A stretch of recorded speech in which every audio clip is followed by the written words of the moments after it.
Hey everybody, I want to talk about the pathway forward for the podcast and for the YouTube channel. I'm going to do this in the lab today because I don't have time to go videotape it somewhere else. I have to actually continue and finish some work. So I'm just going to do it here. So, a week ago, I had a hospitalization. I was hospitalized with pericarditis. Went in. They took an X-ray because I had been having fullness of my neck and distinct discomfort and inability to sleep. And there was a fullness in my neck and head and my chest, and I felt like they were all about to explode. So I thought, well, maybe it's COVID. Maybe it's myocarditis. I went in, had an X-ray done. Didn't see anything. Troponin was done, which is to say they checked to see if I was having a heart attack.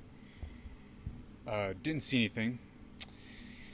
Then they did they had an EKG done at the beginning. They didn't see anything. Then they did an X-ray, and they saw my lungs were apparently filled with fluid.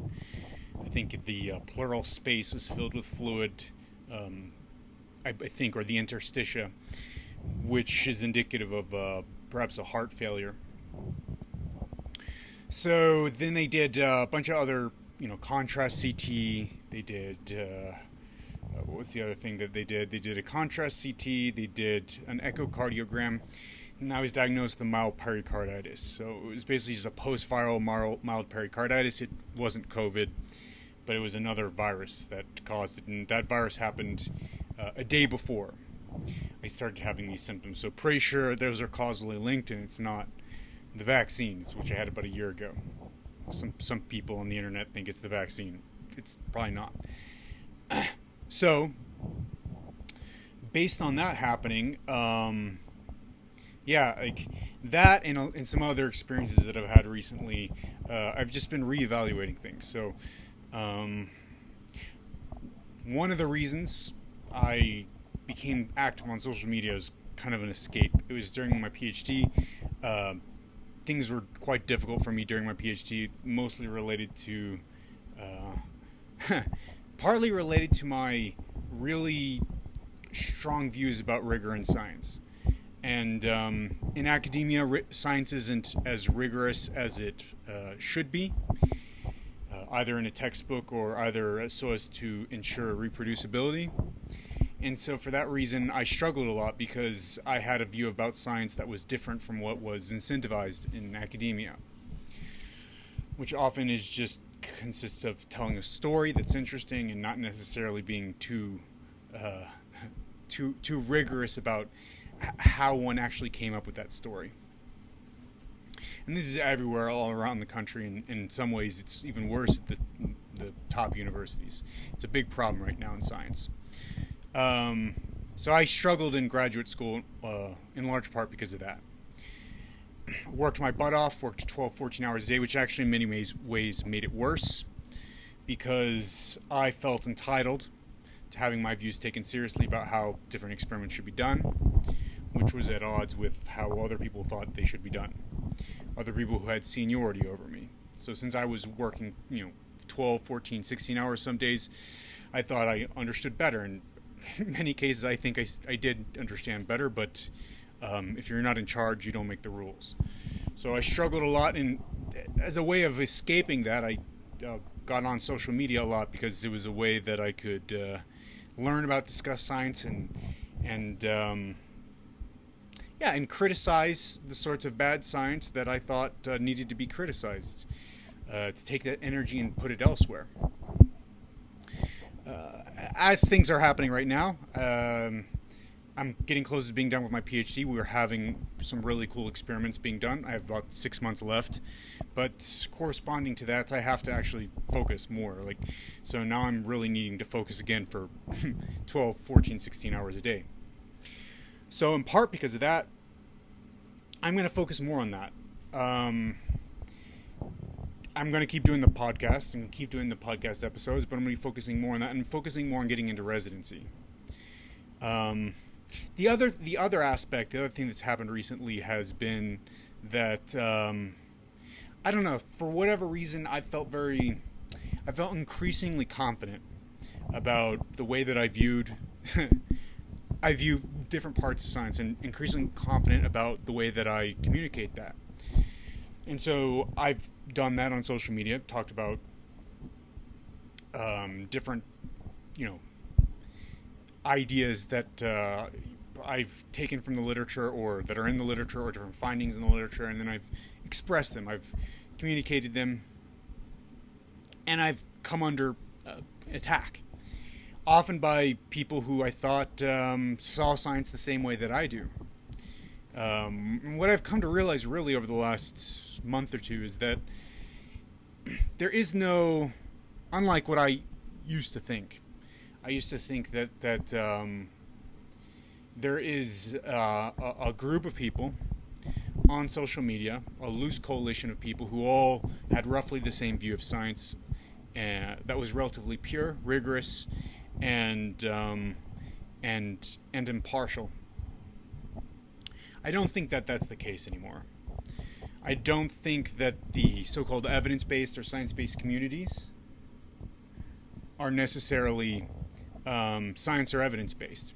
In fact, I think what we call the science and evidence-based communities are really a coalition, as I've talked about a moment ago. They're a coalition of different interests that come together in what could be called a broad consensus, a broad quilt, so to speak, of different points of view that are popular among liberal medical scientific elites, that don't necessarily reflect what the science actually says. They don't necessarily reflect what the official governing bodies say. They don't necessarily reflect whatsoever what the evidence says, or a critical analysis of the evidence says, but they reflect certain constellations of interests, political, ideological, that or in commercial, that have in many cases something not so much to do with science and a lot more to do with people's values. So that's not what I envisioned. What you people may know of at Health Misinfo, that's ultimately the reason I've putatively been doing a lot of these things, is for the initiative against health misinformation. To build the initiative against health misinformation, to fund it, to give it ultimately a strong foundation, and that's what I've been doing. But what I found is there's no real political support for that. There's a broad coalition of different political, of different ideas. So let's say veganism, plant-based diets, for example, anti-climate change, for example, pro-chemical ideologies, for example, anti-chemical ideologies, anti-natural living ideologies, pro-resistance training ideologies that are not necessarily that have a lot of scientific support, but in the end are not defined by their scientific support. All of these ideologies that I'm talking about. These come together to create a consensus. That's not what I envisaged the initiative against health misinformation to be about. I didn't envisage it to be about supporting some broad coalition, some broad constellation of different ideologies that come together into a palimpsest of views about what science-based medicine or evidence-based medicine is. I envisioned the initiative for public health against health misinformation to be about, to really be about truth, to be about the best that science could actually offer, independent of what's popular, independent of what's a fad, independent of what's prominent or powerful at the moment. And in order to create that, you need a really powerful legitimizing mechanism. Either you need a lot of money, or you need political clout, support by official, legitimate political organizations. And that's not something I have. I'm a student. It's not something I remotely have. So the that project is impossible for me at the current moment. It's not ever going to be able to be as legitimate and as authoritative as I want it to be. At least not at the present moment, not in the next decade or so, because I don't have that level of clout, and I'm not willing to hoard out as essentially a sort of a centerpiece of some sort of coalition of science-based people who are not necessarily promoting, strictly speaking, science-based ideas. I don't want it to be a centerpiece of the science-based or evidence-based community, because I don't want it to be a political or politically influenced. I want it to be independent and an independent body through a rigorous methodology does what it needs to do, similar to what Cochrane was supposed to do, or Cochrane is supposed to be. Except that's with respect to science itself. This is with respect to science communication. Since it can't be that thing that I want it to be, I have to let it go. And I have to let that idea go for now. The other thing is I'm focused on graduation, focused on getting into residency. I'm not focused necessarily on saving the world. So I need to focus on that and not on the sorts of things that are going to get me into trouble, which is to say going to bat for different scientific controversies, right? Because it's not useful to me to fight with doctors, with scientists about what the science actually says. I think that I have a really objective point of view. I think I'm a pretty objective individual.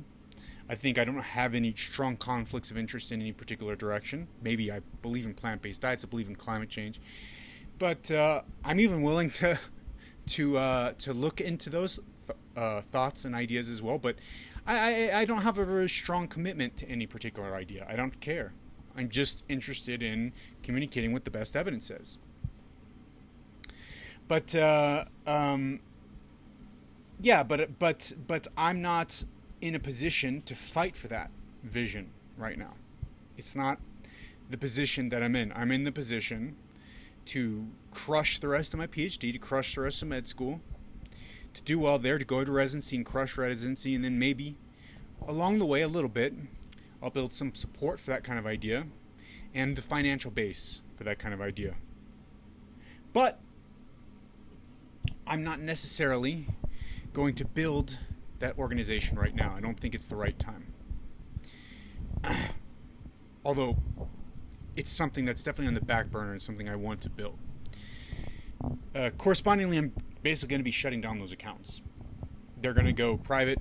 I might delete much of the information on them. I'm not sure about that part yet. And then I'm going to shift my focus of what I'm doing here on the podcast. So instead of debunking, I'm going to focus just on reading papers critically, thinking about them, showing what the science says, but not necessarily mentioning anybody's names, but talking about a lot of the hottest topics that are currently being talked about. So people will know when I'm talking about sometimes, but we're going to do it with also a different flavor. So instead of necessarily getting into big fights about things, which just cause me stress, honestly. It's not something I care about. It's not something that makes me feel good. It's not something I like. Instead of, that kind of thing, come into things with a little bit more curiosity and humility and just a joy for the science. Now, I do feel very strongly about my ability to critically analyze the literature, and that's not going to change, but I don't necessarily need to go to battle for any particular idea or any particular interpretation of the literature. So that in some ways actually frees me up to be more to have a lot more fun with this podcast, because instead of making things about a struggle or debunking in a really powerful way, we can just explore the literature for what it says, and we can talk about what it does say and how we can apply that to our lives, and we can do so in an open-minded and more joyful way than we've been necessarily doing so. So that's going to be the new podcast, and that's going to be why I'm doing the new things the way that I'm doing. I'm still going to put some time into it, and I have people who want to volunteer for me. I'm not sure if we're going to keep those guys around. If they end up staying around, that'd be awesome. But we're just going to explore science and keep up to date on the literature in a way that's fun, and in a way that should be very informative to people who are looking for what the cutting edge says. I think I'm one of the most objective people in the space. I'm willing to change my ideas and change my opinions, and I love to do so. And so I hope I can help to inform the discussion, and I know I will. I'll have a big influence, as I've had for a few years now. And so I hope the people who listen to this, your scientists, will enjoy what I'm going to deliver. And I think people will actually appreciate this more than what I've been doing in the past. I am actually really excited about this because I think this is going to be a hit. This is going to work well. It's going to be less stressful to me. It's going to work better, and it's going to be more creative and fun. And since there's no real center for deciding what misinformation is and what misinformation isn't. I was yearning to build that with like-minded people, but there's not very many like-minded people. Therefore, I have the freedom to do pretty much whatever I want. Of course, we're going to do it with an open mind. We're going to do it with a light heart, but I can do whatever I want because what I thought was a center, this coalition of science-based or evidence-based people who call themselves evidence-based, is not in fact a center. There is no center there. There is no authority there. That authority does not exist. It needs to be built. It desperately needs to be built, and I will support anybody who wants to build that. But that needs to be insulated from politics. It needs to be insulated from consensus. It needs to be insulated from any financial, monetary interest. And I don't think we have anybody building something like that right now, with the legitimacy and the clout and the power, the political power, to put it into play. We don't have that right now. But once we do, I'll support that. But until then, I'm going to be doing something different. So that's where this podcast is, where I'm going to be going. And the last thing I should say is I'm not going to be reading comments anymore. Because honestly, it drives me crazy. I can't... many people who I thought were reasonable will often respond to some of my posts, and they'll say things that I think are unreasonable. It happens very, very, very consistently, very often. And I don't want to address that. I don't want to hear it. I don't want to experience that anymore. I just want to talk about science and have a joyous time and be joyful in talking about scientific discoveries, scientific rigor, methodology, how to think about and interpret science, what the latest science says on different issues that are important to health. That's all I want to talk about. That's all I'm interested in. I don't want to argue about anything. And I'm not going to. So I'm not reading the comments anymore. If you want to get in touch with me over DM. The best way is to become a patron over Patreon. If you become a patron over Patreon, let me know you're a patron over Patreon so I know to prioritize your DMs. But besides that, I'm going to be prioritizing my PhD work. And then on the side, a little bit every night or every other night, I'm going to be putting out a podcast or a video about something that's cool in science. Seed oils, soy are some of the really interesting things I want to talk about lately. Resistance training, injury risk. There's so many really interesting things I want to talk about, and I want to talk to experts about. And I'm not so interested in arguing about them on social media. I just don't think it's a good use of time for anybody. I'm interested in learning. If you think that I've gotten something wrong, send me a message, and we'll hash it out over a message, or give me a call, and we'll talk about it over the phone. In fact, if you think I've gotten something wrong, we need to have a phone call, not necessarily do it over text. So, that's where the podcast is going. That's why. And I hope you guys enjoy what is going to happen. And, yeah, keep following me on this great journey that we're going on. I know that you guys have enjoyed it, and I have enjoyed it greatly as well. So, and with that, peace, and see you in the next episode. Bye-bye.